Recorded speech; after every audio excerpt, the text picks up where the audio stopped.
내가 오기로 한 그 자리에 내가 미리가 너를 기다리는 동안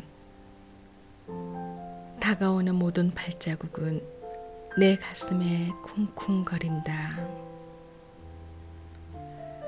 바스락거리는 나뭇잎 하나도 다 내게 다가온다. 기다려 본 적이 있는 사람은 안다. 세상에서 기다리는 일처럼 가슴 애리는 일 있을까? 내가 오기로 한 그 자리, 내가 미리 와 있는 이곳에서 문을 열고 들어오는 모든 사람이 너였다가 널 것이었다가 다시 문이 닫힌다.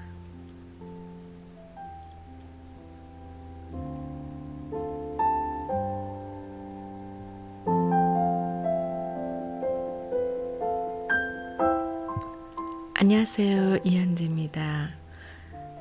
방금 제가 읽어드렸던 시는 시인 황지우님의 너를 기다리는 동안 중에 나오는 글인데요.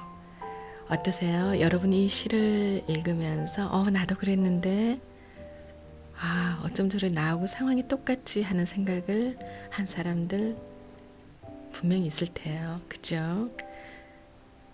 우리가 흔히 연애할 때 카페에서 사랑하는 그 사람을 기다릴 때 누구나 한 번쯤 이 감정을 느껴본 사람은 있을 거라고 저는 생각을 해요. 오늘 이 시를 읽다 보니까 옛날에 우리 후배 생각이 나는데요. 오지 않는 남자친구를 기다리느라고 꼬박 6시간을 커피숍에 앉아 기다렸다는 후배가 있었어요. 근데 그 순간 후배를 가장 괴롭혔던 것은 어쩌면 그 사람을 다시는 볼 수 없을지도 모른다는 두려움이었다고 해요.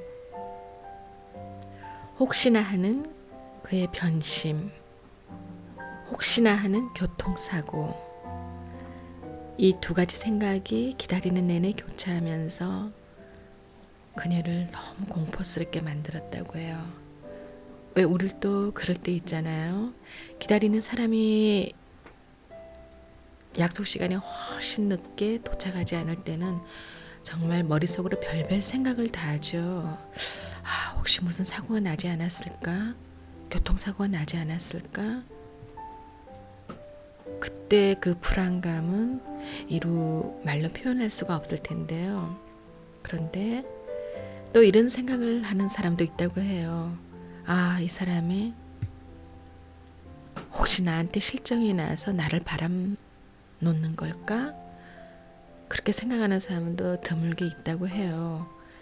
무리는 아니죠. 기다리는 사람이 약속 시간에 10분도 아니고 1시간, 2시간을 늦어버리면은 당연히 이거 내가 바람을 맞는 건가? 그런 생각을 누구나 한 번쯤 하게 될 거예요. 그래서 사람들은 말합니다. 오지 않는 사람을 기다리는 일처럼 가장 비참하고 참혹한 일은 없다고요.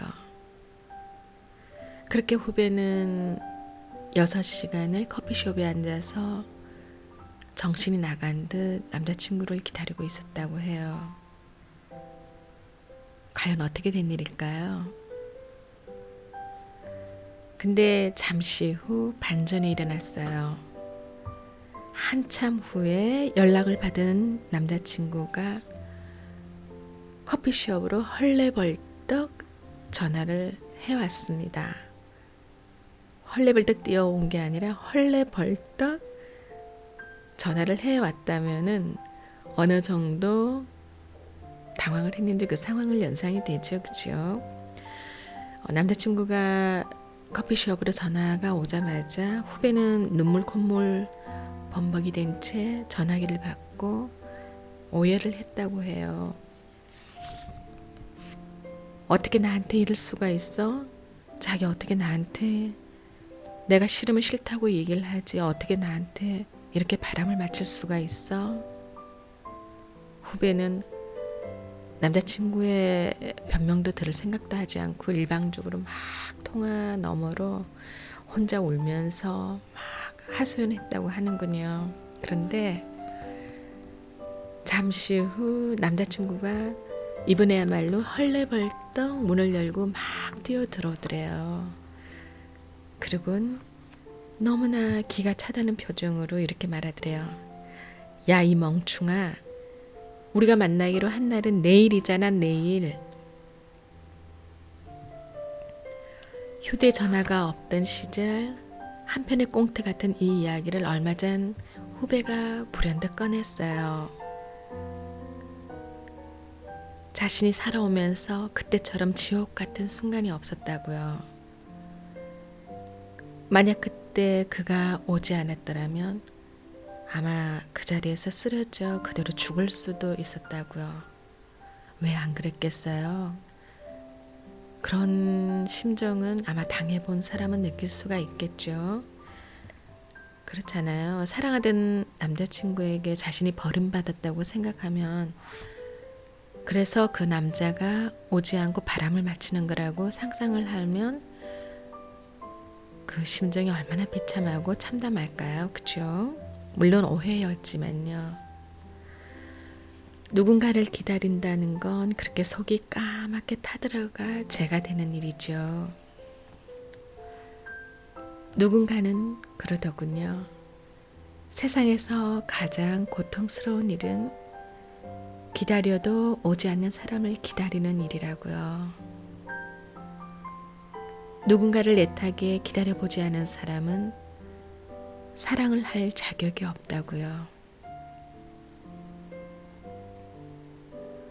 오늘도 오지 않는 그대를 생각하며 희청이며 길 모퉁이를 서성이고 있을 당신에게 저는 격려의 박수를 보내고 싶습니다.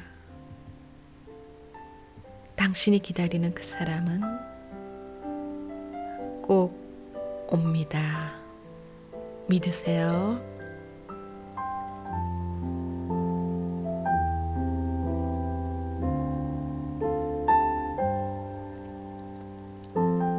저는 이만 물러갑니다. 편안한 밤 되십시오.